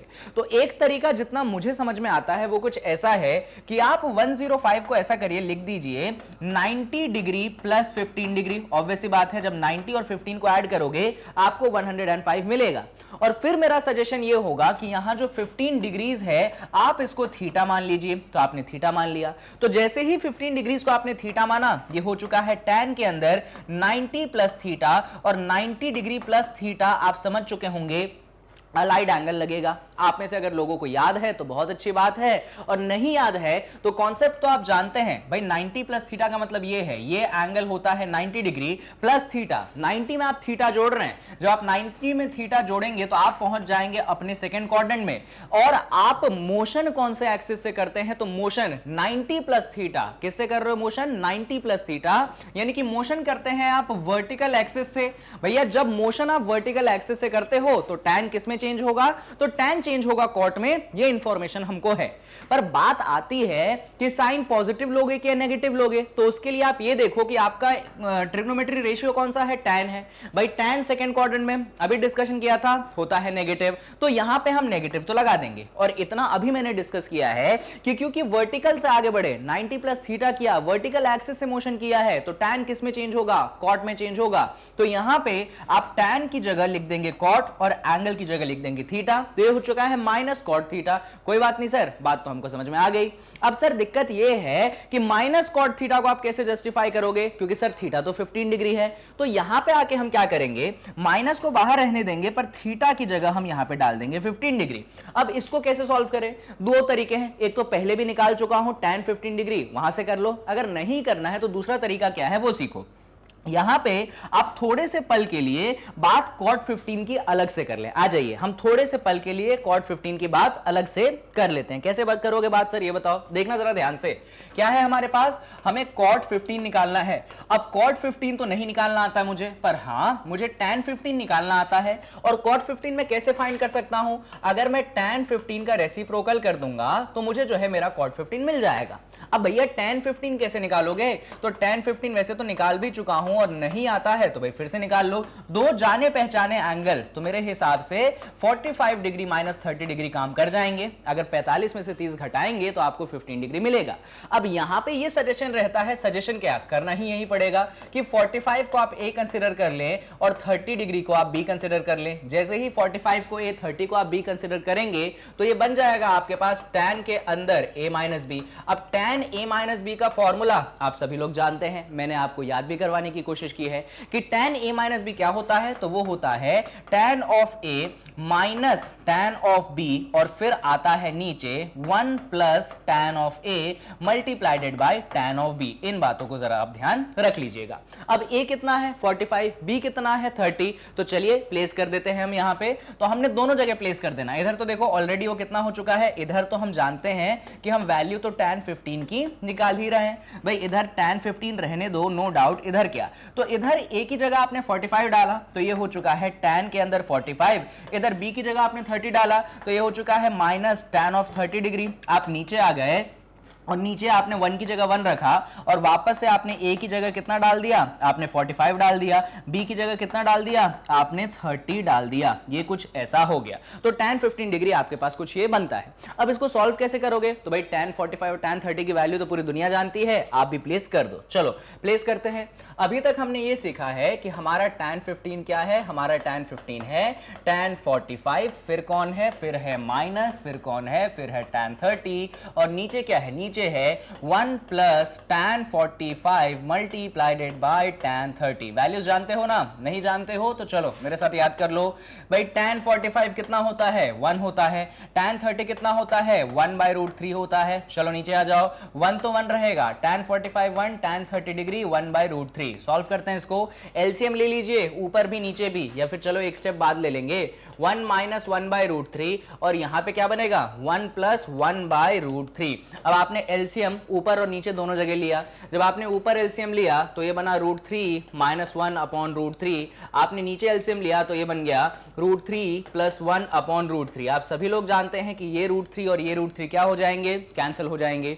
भाई जब ये रूट 3 कैंसिल हो गए तो न्यूमरेटर में बचा आपके पास रूट 3 माइनस 1, डिनोमिनेटर में बचा रूट 3 प्लस 1। तो आप देख सकते हैं कि tan 15 डिग्री आपके पास root 3 minus 1 upon root 3 plus 1 बनता है। तो हमने किसकी वैल्यू निकाली, हमने वैल्यू निकाली tan 15 डिग्री की। किसकी वैल्यू निकाली, हमने वैल्यू निकाली tan 15 डिग्री की। पर हमको किसकी वैल्यू चाहिए, हमको चाहिए cot 15 डिग्री की। भाई आपने tan 15 तो निकाल लिया ना, cot 15 क्या होता है, tan 15 का रेसिप्रोकल। तो अगर आपको यहां पे cot 15 डिग्री की वैल्यू चाहिए तो बस आप क्या करिए, tan 15 का रेसिप्रोकल ले लीजिए। तो न्यूमरेटर और डिनोमिनेटर को क्या कर दोगे, एक्सचेंज कर दोगे। जो पहले रूट 3 माइनस 1 था वो रूट 3 माइनस 1 नीचे चला गया। जो रूट 3 प्लस 1 डिनोमिनेटर में था आज वो कहां चला गया, आज वो ऊपर चला गया। तो cot 15 की वैल्यू बनती है root 3 plus 1 upon root 3 minus 1। बहुत अच्छी बात है, cot 15 की वैल्यू निकाल ली हमने। अब cot 15 की वैल्यू यहां पे थीटा की जगह 15 रखिए। क्वेश्चन ये था, ये तो नहीं भूल गए भाई। इतने क्या होता है कई बार कि अपन क्वेश्चन करते करते ये भूल जाते हैं कि हमको निकालना क्या था। कई बार ऐसा होता है क्योंकि ट्रिग्नोमेट्री सब्जेक्ट ही ऐसा है कि इसमें अपन इतना घुस जाते हैं क्वेश्चनों के बीच में, इतनी सारी बातें हो जाती हैं कि करना क्या था अल्टीमेटली वही भूल जाते हैं। तो अपना ऑब्जेक्टिव था tan 7 पाई बाय 12 निकालना। उसमें अपन ने ये डिग्री विग्री में कन्वर्ट करके क्वेश्चन को माइनस cot 15 तक लाए थे और फिर मैंने बोला था कि आप cot 15 की वैल्यू फाइंड करिए और cot 15 की वैल्यू फाइंड करने के लिए आपने tan 15 की वैल्यू फाइंड की और उसका जब रेसिप्रोकल निकाला तो आपके सामने cot 15 आया। एक बार जब cot 15 आया है तो बस यहां पे रखने की अब देर है। अब समझे, थोड़ा सा क्लैरिटी हुई कि किया क्या अपन ने। चलो बढ़िया।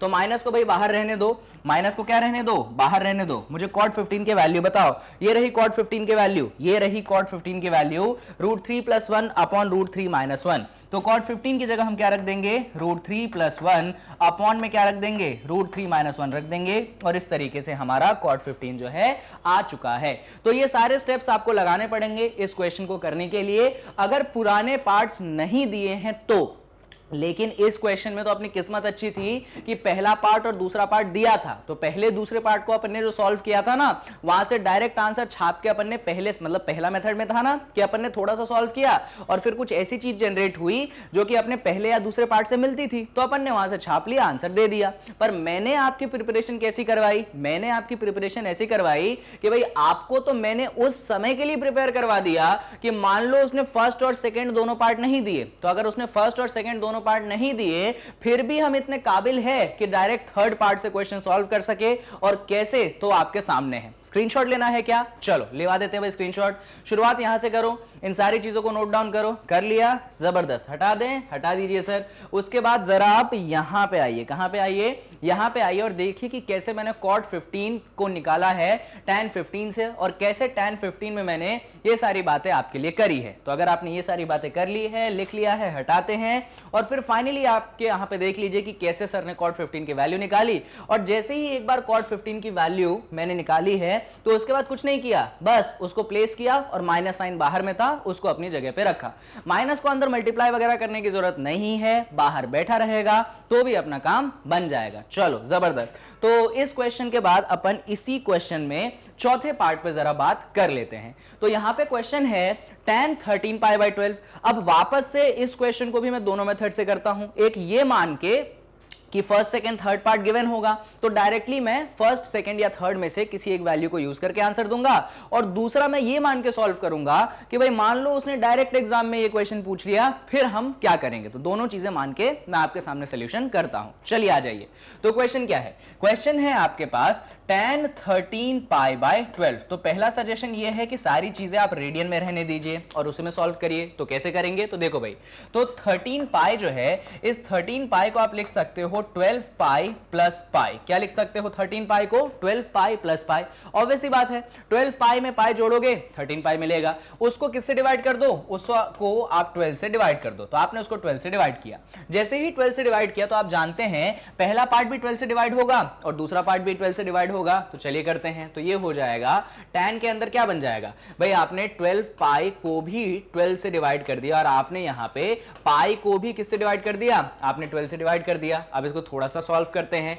जब 12 को 12 से डिवाइड किया तो कैंसिल हो गया और अंदर क्या बचा, tan π बचा। वहां पे क्या बचा, तो वहां पे सिर्फ π/12 बचा। तो ये हो चुका है tan के अंदर π + π/12। अब इसको कैसे सॉल्व करेंगे, तो पूरी दुनिया जानती है, क्या करती है पूरी दुनिया, तो पूरी दुनिया कहती है कि सर ये जो π/12 है आप इसको कंसीडर कर लीजिए थीटा। क्या कंसीडर कर लीजिए, आप इसको कंसीडर कर लीजिए थीटा। तो जैसे ही सर आप π/12 को थीटा कंसीडर करोगे ये बनेगा tan π + थीटा। देख लो गलत तो नहीं बोल रहा हूं, π/12 को थीटा कंसीडर किया तो क्या बन गया क्वेश्चन, tan π + थीटा। अब tan π + थीटा हमें कैसे आंसर देगा भाई, अलाइड एंगल। अलाइड एंगल याद है तो अच्छी बात है, नहीं याद है तो मैं जरा आपको बातें याद करवा देता हूं। तो देखिएगा कहां पे करूं, यहां पे कर दूं क्या, देखो जरा भाई पाई प्लस थीटा। तो पाई प्लस थीटा का मतलब यह है कि पहले आप कहां पे पहुंचेंगे, पहले आप पाई पे पहुंचेंगे और इसमें आप थीटा क्या करेंगे, जोड़ देंगे। पहले आप पाई तक पहुंचेंगे और इसमें थीटा क्या करेंगे, जोड़ देंगे। तो ये जो एंगल बनेगा ये कितना बनेगा, ये आपके पास पाई प्लस थीटा बनेगा। दो बातें, आप कौन से क्वाड्रेंट में पहुंचे, सबसे इंपॉर्टेंट चीज ये है कि आप यहां पे पहुंचते हैं थर्ड क्वाड्रेंट में। भाई थर्ड क्वाड्रेंट में आपका जो tan है वो पॉजिटिव होता है कि नेगेटिव, तो उसके लिए ऑल स्टूडेंट्स टेक कॉफी को याद कर लो। भाई ऑल स्टूडेंट्स टेक आया थर्ड नंबर पे, यानी कि थर्ड क्वाड्रेंट पे। टेक बनता है टी से और टी से बनता है tan और tan का उल्टा होता है कॉट, तो tan और कॉट होंगे पॉजिटिव। कहां पे, आपके थर्ड क्वाड्रेंट में। तो भाई हम जानते हैं कि हमारे थर्ड क्वाड्रेंट में tan पॉजिटिव रहते हैं, नेगेटिव तो है नहीं, तो माइनस साइन लगाने की जरूरत नहीं है। अब बात यह आती है कि भाई आप रेशियो क्या लिखोगे, tan को tan रहने दोगे कि tan को कॉट में चेंज करोगे। उसका लॉजिक मैंने आपको यह बताया था कि जब आपने पाई प्लस थीटा करा तो बेसिकली मोशन कौन से एक्सिस से करा, आपने मोशन जो है हॉरिजॉन्टल एक्सिस से किया है, पाई में कुछ जोड़ा है। जब आप मोशन हॉरिजॉन्टल एक्सिस से करते हैं तो आपका रेशियो सेम रहता है। पहले दो चीजें जज हो चुकी हैं कि भैया साइन पॉजिटिव का आएगा जिसको अपन लिखेंगे नहीं, ऑब्वियस सी बात है for obvious reasons. And second चीज ये जज हुई कि रेशियो रेशियो सेम रहेगा, तो हम यहाँ पे कुछ नहीं करेंगे, यहाँ पे हम एग्जैक्टली tan थीटा जो है लिख देंगे। अब भाई थीटा की वैल्यू हम जानते हैं कितनी है हमारी थीटा, तो हमारी थीटा जो है वो π/12 है, तो यहाँ पे हम tan के अंदर क्या प्लेस कर देंगे, हम tan के अंदर π/12 प्लेस कर देंगे। क्या हमने इस वीडियो के अंदर tan π/12 की बात करी थी? क्या हमने इसी क्वेश्चन, ये जो अपन एग्जांपल कर रहे हैं, इसके जो 4 पार्ट्स हैं, क्या इन्हीं 4 पार्ट में से कोई ऐसा पार्ट था जहां पे हमने tan π/12 की बात की थी? तो जरा उसको अपन चेक कर लेते हैं। तो देखते हैं पीछे जाके, फोर्थ पार्ट तो कर ही रहे हैं, थर्ड पार्ट नहीं करी, सेकेंड पार्ट नहीं करी, अरे वाह, फर्स्ट पार्ट में हमने tan π/12 की बात करी थी। अब tan π/12 हमें फर्स्ट पार्ट में कितना आंसर दे रहा था?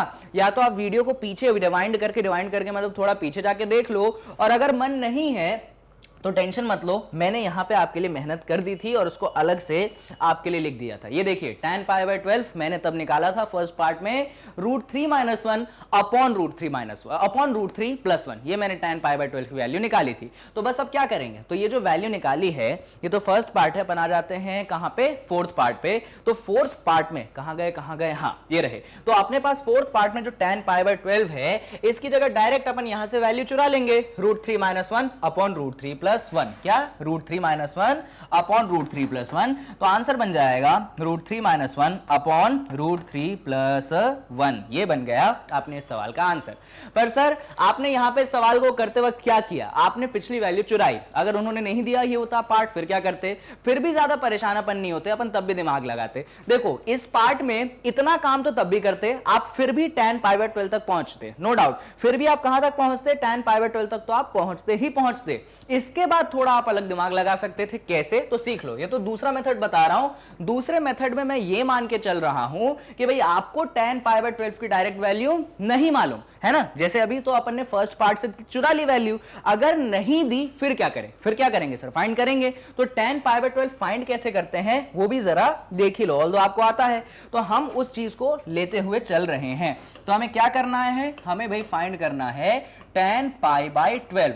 वापस से मेरा वही सजेशन होगा कि π/12 डिग्रीज में कितना होता है, तो अभी तक तो रट गया होगा कि π/12 का मतलब होता है 15 डिग्री। कितना होता है π/12? π/12 का मतलब होता है 15 डिग्री। तो बेसिकली ये क्वेश्चन हमें कहता है कि tan के अंदर कितना है, 15 डिग्री है। भाई 15 को दो जाने पहचाने एंगलों में तोड़ना है, तो 45 - 30 काम कर जाएगा। तो 15 को हमने tan 45 - 30 में ब्रेक कर दिया, और इसके बाद आप सभी लोग जानते हैं कि हम 45 को कंसिडर कर लेंगे A और हम 30 को कंसिडर कर लेंगे B। तो बेसिकली ये बन जाएगा tan के अंदर A - B। tan के अंदर अगर A - B गया तो ये बनेगा tan A, फिर बनेगा माइनस में tan B, और फिर बनेगा प्लस में 1 + tan A tan B। और इसके बाद परेशान नहीं होना है भाई, A की जगह 45 और B की जगह 30 को अपन कर देंगे प्लेस। तो चलो प्लेस कर देते हैं। तो A की जगह हमने डाल दिया यहाँ पे 45, B की जगह हमने डाल दिया यहाँ पे 30, और नीचे करेंगे आप बात तो यहाँ पे 1 प्लस, और इधर भी आ चुका है tan 45 मल्टीप्लाइडेड बाय tan 30। चलो अब इसको सॉल्व कर लेते हैं। tan 45 कितना होता है, तो tan 45 1 होता है। tan 30 कितना होता है, तो भाई 1 अपॉन √3 होता है। अच्छा 1 है, tan 45 कितना है, 1 है, tan 30 कितना है, 1/√3 है। इसको अब एलसीएम ले लो, न्यूमरेटर में एलसीएम लोगे तो क्या बनेगा, आई थिंक √3 - 1 अपॉन √3 बनेगा। अगर डिनोमिनेटर में एलसीएम लोगे तो क्या बनेगा, डिनोमिनेटर में एलसीएम लोगे आई थिंक √3 + 1 अपॉन √3 बनेगा। अब ये बेसिक कैलकुलेशंस हैं, आपसे बनने चाहिए। यहाँ पे आप इस √3 और इस √3 को क्या करेंगे, कैंसिल कर देंगे। जब √3 को कैंसिल कर देंगे, ऊपर न्यूमरेटर में √3 - 1 बचेगा और नीचे डिनोमिनेटर में √3 + 1 बचेगा, और ये आपके पास जो है फाइनल आंसर आ चुका है। इस तरीके से भी आपने आंसर निकाल लिया। एक बार वेरीफाई कर लीजिए जो आपने निकाला है वो सही है कि नहीं है। तो ये आपने शुरुआत में निकाला था √3 - 1 अपॉन √3 + 1, और जो अभी निकाला है वो भी आपने निकाला है √3 - 1 अपॉन √3 + 1, यानी कि जो आपने चीज निकाली है वो बिल्कुल की बिल्कुल सही है, कहीं पे कोई परेशानी नहीं है। तो एक ही क्वेश्चन को मल्टीपल वेज से मैंने जानबूझ के डिस्कस किए हैं कि अगर ऐसे सब पार्ट्स गिवन हो फिर तो वैल्यू चुराने वाला काम करना, अगर डायरेक्ट क्वेश्चन गिवन हो फिर तो भैया थोड़ी सी मेहनत लगेगी। चलो भाई, तो इतनी बातें अगर अपन ने कर ही ली है तो इसी वीडियो में एक और क्वेश्चन को देख लें। ये तो अपन ने दूसरा एग्जाम्पल किया, पहले एग्जाम्पल में 4 पार्ट, दूसरे एग्जाम्पल में 4 पार्ट। अब आएगा एक सवाल और देखते हैं आप कर पाएंगे कि नहीं। अगला सवाल आपके सामने कुछ ऐसा है।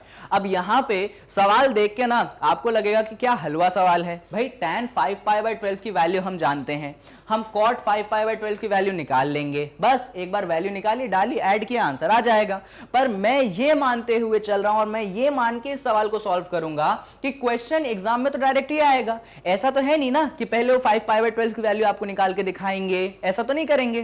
तो आप इस क्वेश्चन को ऐसे सॉल्व करिए कि आप एग्जाम में बैठे हैं और डायरेक्ट ये सवाल आपके सामने आता है, यानी कि आप इस क्वेश्चन को एकदम जीरो लेवल से उठाएंगे। आप ये नहीं सोचेंगे कि आपको tan 5/12 पहले से ही मालूम है। गलती से भी एग्जाम में डायरेक्ट ये वैल्यू अगर याद भी रह जाए तो पुट मत करना, उसको बकायदा निकालना जैसे मैं निकालता हूं और फिर ही प्लेस करना। अगर आप डायरेक्ट यूज करोगे आपके मार्क्स डिडक्ट होंगे। अगर 4 नंबर का क्वेश्चन है, 2 नंबर से ज्यादा आपको, 2 क्या 1.5 नंबर से ज्यादा आपको उस क्वेश्चन में नहीं मिलेंगे। चलो जरा बातें कर लेते हैं अपन सवाल से। तो पहले सवाल को लिखते हैं। भाई सवाल क्या है? सवाल कुछ ऐसा है, tan है, अंदर जो है 5π/12 है, फिर यहां पे cot है और अंदर जो है 5π/12 है, और हमें ये प्रूव करना है कि ये जो है 4 के बराबर है। तो हमने शुरुआत कहां से करी है? हमने शुरुआत करी है लेफ्ट हैंड साइड यानी कि LHS से। इतना तो सभी बच्चों को समझ में आ चुका होगा कि एक बार अगर tan 5π/12 की वैल्यू निकल जाए, फिर cot 5π/12 की वैल्यू तो हम यूं निकाल देंगे। अरे सर ऐसे कैसे? तो इतना तो समझते हो ना। क्या समझते हैं सर? अरे भाई मैं ये कह रहा हूं कि अगर आपके पास tan 5π/12 की वैल्यू होगी तो cot 5π/12 क्या होगा? तो cot 5π/12 जो होगा आपके tan 5π/12 का क्या होगा? रेसिप्रोकल होगा। जब आप tan 5π/12 का रेसिप्रोकल करेंगे आपको कौन मिलेगा? आपको cot 5π/12 मिलेगा। मतलब पूरी मेहनत है कि कैसे tan 5π/12 आप फाइंड करते हैं। तरीके पहले भी शेयर कर चुका हूं, पर मैं अच्छा हूं, इंसान अच्छा हूं, इसीलिए आपके लिए वापस से सॉल्व करके दिखाता हूं। कोई अच्छा बच्चा नहीं हूं मैं, इसलिए मैं सॉल्व कर रहा हूं जिससे आप ना ये मेथोडोलॉजी समझ पाए कि अच्छा ऐसा क्वेश्चन आए तो करते क्या है, 5π/12 की वैल्यू फाइंड करते कैसे हैं। चलिए जरा बातें कर लेते हैं, क्वेश्चन से आ जाइए। तो हमें कौन चाहिए? हमें जो है tan 5π/12 चाहिए। कौन चाहिए हमें? तो एक बार देख लो भाई, हमें बस चाहिए tan 5π/12। तो हम लिखेंगे कि हमें चाहिए tan 5π/12। अब बात आती है ये 5π/12 सर आप दिखाओगे कैसे? तो भाई वही तरीका, रेडियन में है, डिग्री में तुम कन्वर्ट कर लो। रेडियन से डिग्री में जाना है यानी कि 5π/12 से आपको मल्टीप्लाई करना पड़ेगा कितना? π/180। अरे गड़बड़ कर दिए सर आप, 180/π। डिग्री में जा रहे हो ना सर, तो 180/π आपको मल्टीप्लाई करना पड़ेगा। पाई और पाई को कर दिया आपने कैंसिल, 12 1 जा 12, 15 जा 180, 15 5 जा आई थिंक कितना होता है? वो होता है 75 डिग्री। यानी कि आपको मिलेगा कितना? आपको मिल जाएगा 75 डिग्री। यानी कि अंदर जो एंगल बैठा है वो एक्चुअली कौन सा एंगल बैठा है? तो भैया अंदर जो एंगल बैठा है वो एक्चुअली 75 डिग्री बैठा है। आगे की कहानी आप जानते हैं कि 75 को हम दो ऐसे एंगल्स में लिखेंगे जिनको हम जानते पहचानते हैं, जिनकी वैल्यूज हम मानते हैं और जानते हैं। तो भैया tan 75 क्या होगा? तो भैया tan 75 जो है आप उसको लिख सकते हैं 45 डिग्री प्लस 30 डिग्री। क्या लिख सकते हैं? 45 डिग्री प्लस 30 डिग्री। 45 प्लस 30 जो होता है वो 75 होता है, और आप समझ सकते हैं कि हाँ यार जो एंगल्स हम जानते पहचानते हैं वो बन चुका है। अब 45 डिग्री को क्या लिखोगे वो भी समझ लो। तो 45 डिग्री को आप कंसीडर कर लोगे ए, और जो 30 डिग्री है ना आप इसको कंसिडर कर लोगे बी। 45 डिग्री को कंसिडर कर लोगे ए और 30 डिग्री को कंसिडर कर लोगे बी। जैसे ही 45 को कंसिडर किया ए, 30 को कंसिडर किया बी, तो ये बन चुका है tan a प्लस बी। भाई tan a प्लस बी आपको क्या देगा? फॉर्मूला याद होना चाहिए, वो होता है tan a plus tan b। और सर आपने बोला था फॉर्मूला याद नहीं भी है तो भी चलेगा, मतलब नहीं याद है तो जाके पीछे से फॉर्मूला देख लेना, है ना। पर देखना, पर लिखने की कोशिश खुद से करना। और वो पार्ट 1 वाली वीडियो देखी होगी ना, तो वहां पे मैंने इन सबको याद रखने का एक कहानी सा सिस्टम भी बताया था आपको, जो थोड़ा बहुत आपको चीजें मेमोराइज तो करवा ही देगा, इतनी मेरी उम्मीद है। और अगर आपने उस वीडियो के सारे क्वेश्चन मेरे साथ किए होंगे, फिर मैं गारंटी से कह सकता हूं कि आपको ये फॉर्मूला याद होगा ही होगा। और नहीं याद है मतलब आपने अच्छे से वीडियो नहीं देखी है, ठीक है। अरे ऐसा नहीं होता, कभी कभार क्या होता है कुछ चीजें अपन भूल जाते हैं तो फिर से उसको सीख जाएंगे, पर अपन को कोशिश जारी रखनी है, ठीक है। चलो tan a प्लस बी, फिर क्या बनेगा 1 minus tan A मल्टीप्लाइडेड bye tan B। कोई परेशानी तो नहीं, बस सिंपल फॉर्मूला लगाया। A की जगह क्या डालूंगा 45, B की जगह क्या डालूंगा 30। तो किसका इंतजार कर रहे हो, कर दो प्लेस। तो भाई A की जगह हमने यहां पे डाल दिया 45, B की जगह हमने डाल दिया है यहां पे 30, नीचे डिनोमिनेटर में आए 1 माइनस A की जगह हमने डाल दिया है 45, B की जगह हमने डाल दिया है 30। तो क्वेश्चन जो है बन चुका है कुछ ऐसा। अब भाई 45, 30 इन सब की वैल्यूज तो पूरी दुनिया जानती है, सर हम भी जानते हैं। चलिए आइए प्लेस करते हैं। तो कहां, यही कर लें, यही कर लेते हैं। tan 45 होता है 1, tan 30 डिग्री होता है 1/√3। क्या होता है 1/√3। सर एक ही वीडियो में ये काम आप कितनी बार करोगे, इतनी बार करेंगे जब तक आप सीखेंगे नहीं तब तक। आगे नीचे है 1, वापस से tan 45 होता है 1, tan 30 डिग्री होता है 1/√3। इसको सॉल्व कर लेते हैं। तो न्यूमरेटर में एलसीएम वेलसीएम ले लें क्या, आ जाओ चलो अगले स्टेप में लेंगे। पहले इसको लिखेंगे 1 + 1/√3 और डिनोमिनेटर की आप बात करेंगे तो 1 में से माइनस तो है, 1 × 1 क्या बनेगा 1/√3 बन जाएगा। अब एलसीएम लेने वाला काम कर लो। तो भाई जब तुम न्यूमरेटर में एलसीएम लोगे तो क्या बनेगा, वो बनेगा √3 + 1/√3 है ना। और जब डिनोमिनेटर में एलसीएम लोगे तो क्या बनेगा, वो बनेगा √3 - 1/√3। अब इतना तो तुमको मालूम होगा कि ये वाला √3 इस वाले √3 को क्या करेगा, खा जाएगा, यानी कैंसिल कर देगा। तो उसने कैंसिल कर दिया। तो ऊपर क्या बचा, ऊपर बचा, अब इसको यहां लिखें क्या, उधर जगह नहीं इसलिए मैं यहां लिख रहा हूं। तो ऊपर बचता है अपने पास √3 + 1 और नीचे बचता है अपने पास √3 - 1। ऊपर क्या बचता है √3 + 1 और नीचे क्या बचता है √3 - 1। किसकी वैल्यू फाइंड कर रहे थे हम, tan 5π/12 की वैल्यू फाइंड कर रहे थे। कितनी आ गई tan 5π/12 की वैल्यू, √3 + 1/√3 - 1। चलो इसको यहां पे लिख लेते हैं कि भैया जो हमने अभी tan 5π/12 की वैल्यू फाइंड करी है, भूल गया मैं कितनी थी आप याद दिलाइए, मैं तो भूल गया भाई। tan 5π/12 हमारे पास था √3 + 1/√3 - 1। कितनी, तो ये वैल्यू हमारे पास थी √3 + 1/√3 - 1। सर चैलेंज सिर्फ tan का नहीं था, चैलेंज था कि भैया आपको cot की भी वैल्यू फाइंड करनी है। तो सर आपने ही हमें सिखाया था कि अगर आपके पास tan आ चुका है तो cot 5π/12 बेसिकली क्या होगा, आपके tan 5π/12 का क्या होगा, रेसिप्रोकल होगा। तो बस tan 5π/12 का करना है रेसिप्रोकल। तो डिनोमिनेटर न्यूमरेटर को क्या कर दो, एक्सचेंज। तो भाई कर दो एक्सचेंज, ये हो जाएगा √3 - 1 और ये हो जाएगा √3 + 1। ये आ चुका है आपके पास cot 5π/12 और ये जो ऊपर आपने निकाला है वो कौन है, tan 5π/12। तो tan की वैल्यू है, cot की वैल्यू है, तो बस क्या करेंगे अपन यहाँ पे उनकी वैल्यूज प्लेस कर देंगे। कहां पे, यहाँ पे उनकी वैल्यूज प्लेस कर देंगे। तो tan 5π/12 की वैल्यू कितनी होगी, √3 + 1/√3 - 1। तो यहाँ पे प्लेस कर दिया √3 + 1/√3 - 1। जबरदस्त भाई। cot 5π/12 की वैल्यू या तो यहां से छाप लो, वरना दिमाग है तो समझ गए होगे कि वो हो जाएगा √3 - 1/√3 + 1। ये कुछ ऐसा बनता है। अब यहां पे ये कुछ ऐसा बना। इसके बाद कुछ करना आता है क्या, हाँ सर हमें आता है। कैसे करेंगे, अरे सर वो डिनोमिनेटर से मल्टीप्लाई होगा। ये जो चीज है इसको ऐसे ब्रैकेट में लिख दो, ये एक ब्रैकेट, ये दूसरा ब्रैकेट, ये तीसरा ब्रैकेट और ये जो है चौथा ब्रैकेट। तरीका सिखा देता हूं मैं आपको, सीख लीजिए। अगर ऐसा मिले a/b + c/d, जीवन में कभी भी ऐसा मिले और आप कंफ्यूज हो कि करे क्या, तो कुछ मत करिएगा, कुछ नहीं करें, अरे मतलब कुछ तो करना पड़ेगा।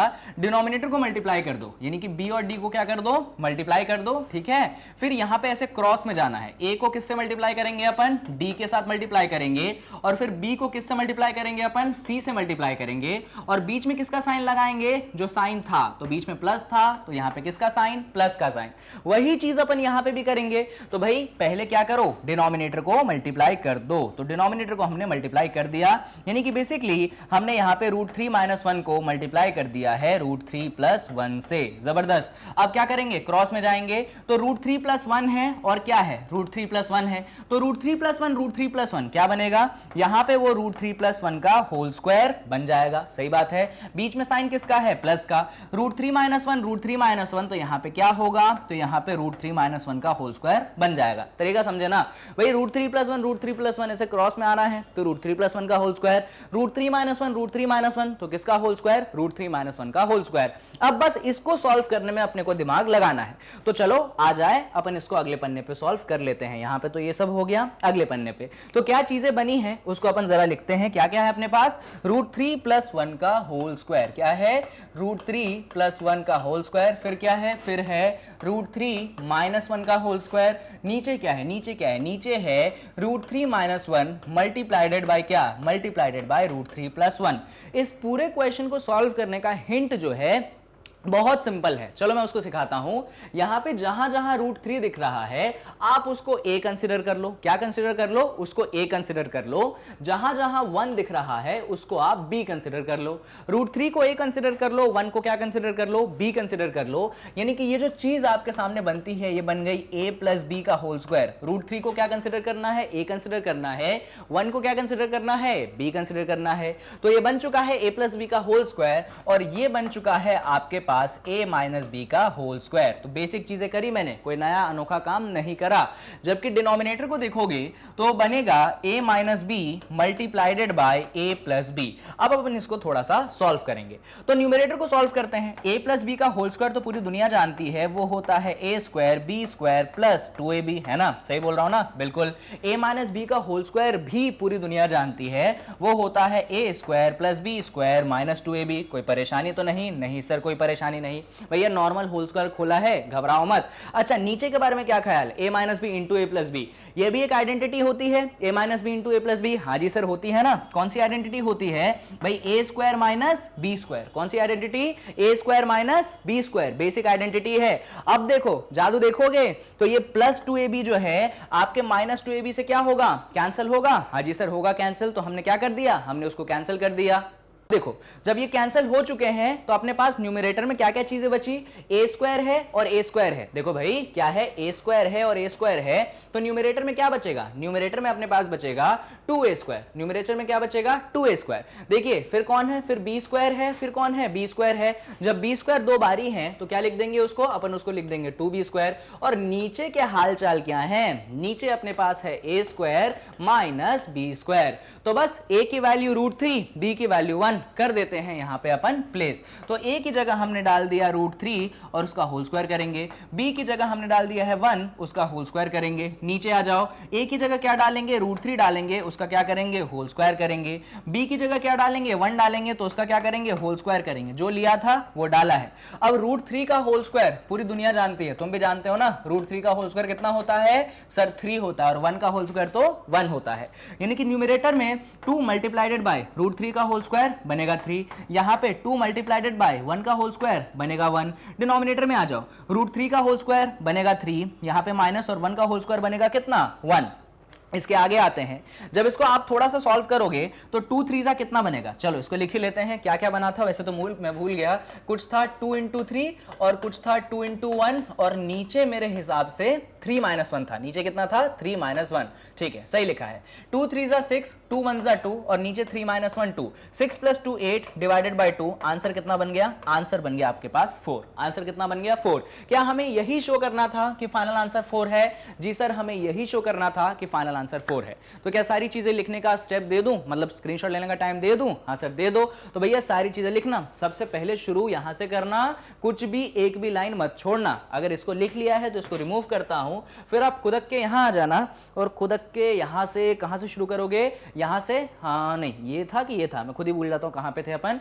ये कहां तक लिखा था आपने इसमें, जस्ट अ सेकेंड, यहां, हाँ यहां तक आपने लिखा था, ठीक है। अब इसको हटाते हैं, यहां तक लिख लिया है, फिर यहां पे आओ, ठीक है। और फिर कैसे मैंने a की वैल्यू डाली, कैसे मैंने b की वैल्यू डाली, और कैसे मैंने a + b का होल स्क्वायर लगाया, कैसे मैंने a - b का होल स्क्वायर लगाया, कैसे मैंने डिनोमिनेटर्स को मल्टीप्लाई करा, उन सारी चीजों को भी आप जरा लिख लीजिए। लिख लिया है तो हटा देते हैं, और फिर फाइनली आप लास्ट स्टेप पे आते हुए क्वेश्चन को सॉल्व कर दीजिए। और इसी के साथ हमारा जो क्वेश्चन है क्या होता है खत्म। तो बस हो गया क्वेश्चन खत्म, हो गई वीडियो खत्म। इस वीडियो में इतने ही क्वेश्चन मुझे डिस्कस करने थे।